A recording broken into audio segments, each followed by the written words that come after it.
శోభిత engagement అయిపోయింది. Akkineni family fans full ఖుషి అవుతున్నారు. కొత్త జంట చూడచక్కగా ఉందని ఆల్ ది బెస్ట్ చెప్తున్నారు. మరోవైపు సమాంతకు చైతు ప్రపోజ్ చేసిన రోజునే ఎంగేజ్మెంట్ చేసుకోవడం అభిమానులకు కోపం తెప్పిస్తున్నా కొత్త జంట కదా అని అడ్జస్ట్ అయిపోతున్నారు. మరి ఇప్పుడు ఈ ఎంగేజ్మెంట్ పై సమాంత ఎలా రియాక్ట్ అవుతుందన్నది $1 మిలియన్ ప్రశ్నగా మారింది. చైతుతో విడిపోయినప్పటి నుంచి సమాంత ఎప్పుడూ తన ఎమోషన్స్ కంట్రోల్ చేసుకున్నట్లు కనిపించలేదు. ఛాన్స్ దొరికినప్పుడల్లా సోషల్ మీడియా ద్వారా తన ఫీలింగ్స్ షేర్ చేసుకుంటూనే ఉంది శామ్.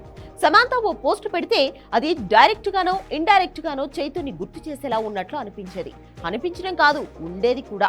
అలాంటి సమాంత ఇప్పుడు చైతు ఎంగేజ్మెంట్ మీద ఎలా రియాక్ట్ అవుతుందన్నది ఆసక్తికరంగా మారింది.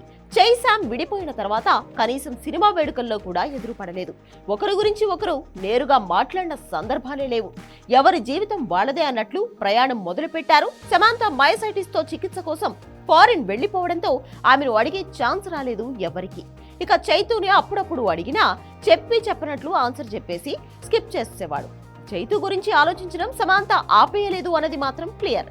అలాంటిది చైతు ఇప్పుడు మళ్లీ ఎంగేజ్మెంట్ చేసుకున్నాడు. దీంతో చైతన్యకు షాక్ ఇచ్చేలా సమాంత కొత్త ట్విస్ట్ ఇవ్వబోతుందనే ప్రచారం సోషల్ మీడియాలో జోరుగా సాగుతుంది.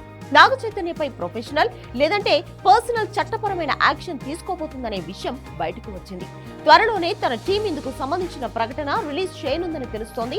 మరి ఇది నిజమా, గాసిప్ గానే మిగిలిపోతుందా అంటే వెయిట్ చేయాలి మరి.